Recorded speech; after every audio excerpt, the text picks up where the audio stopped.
Welcome to Spotlight on Lakewood. I'm Mayor Adam Paul, and today we're going to continue our community discussion about health and the different aspects of community health.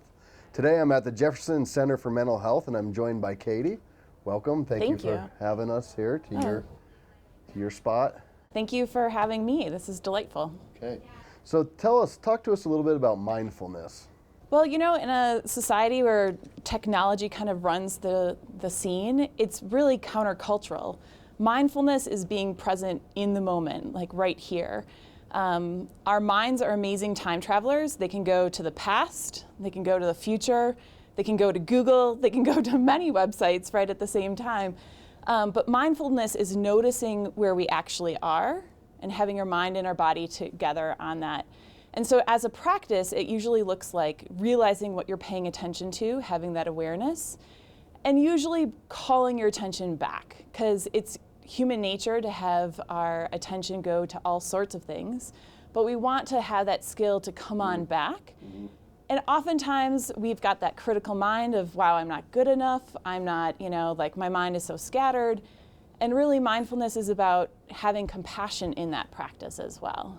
So that compassion for yourself, right? So bringing that back to yourself, and it's interesting because we're talking about this whole body health this year in the community, and this is a critical part, and it must play a big role in overall health and wellness. You got it. And actually in some of the practices for loving kindness, in the East, they actually practice that first, offering it to themselves and then other people. And they've found that in the West, particularly in the United States, that people just have a really hard time starting the practice with themselves, that we find it much easier to be compassionate towards other people. And so a mindfulness practice is good to do that, but also to bring it back to ourselves. That's interesting. So we in maybe our culture are very generous to others, and yet we're the hardest on ourselves. Exactly. Well, and we live in such an individualistic society where we kind of think that our worth is based on what we individually do. So what are ways that we can, practice, or our viewers and myself can practice mindfulness? Yeah, I think a lot of people think of mindfulness as like a sitting meditation, that you got to have like the pretzel legs and like bliss out. And that's not to deny that that's an option, but you can also do mindfulness through walking, Tai Chi, yoga. I brought these lilacs for us today because gardening, painting, simply being present with something. So we could use the lilacs and look at their color, feel them. Oh, yeah. Smell them. And then spend a couple of minutes actually being present with them. Sometimes when I make a cup of tea in the morning, just watching the colors seep and change, just being present with the mystery that's happening in that cup of tea. Other people say that knitting for them is like that.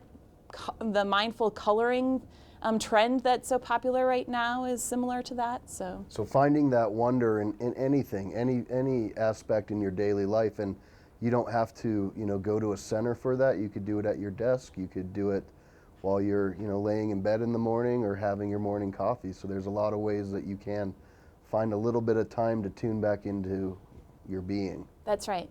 To just say, wow, where am I right now? How am I feeling right now? What am I thinking about right now? And just kind of hitting that reset.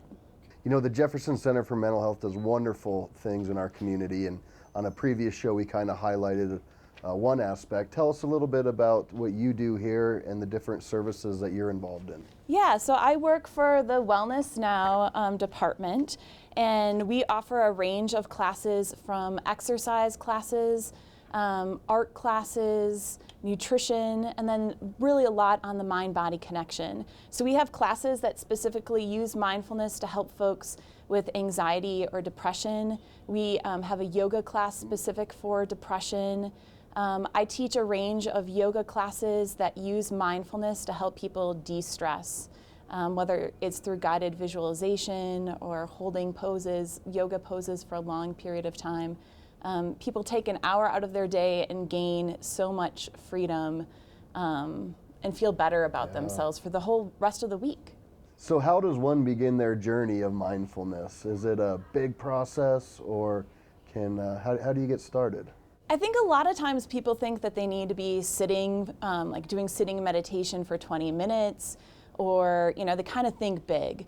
And really what we've found is that if people start small, as simple as like 1 minute each day, and doing that consistently, they'll have better success. So keys is to start in a place where you don't have a lot of distraction. Starting a mindfulness practice going down I-70 during rush hour probably is going to be a little bit more challenging. Although you might need it at that point with the gridlock, but you're right. We want to start the skill where it's easy and then use it for those times when we really need it. So it might be starting at the beginning of every day or coupling the mindfulness with something that you already do.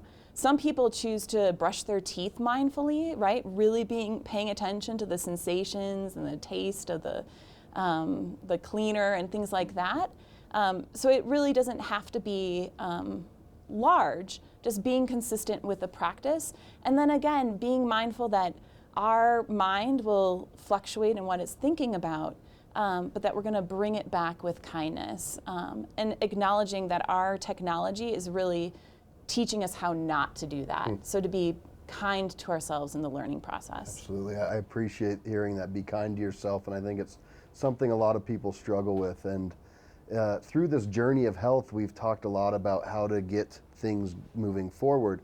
And it's nice to know that a lot of this can start with baby steps, whether it's exercise or nutrition, and now mindfulness. We have this theme of just start easy, be easy on yourself, get the practice going, and amazing things can happen. So true. Thank you so much. Katie, thank you. Thank you for having us out.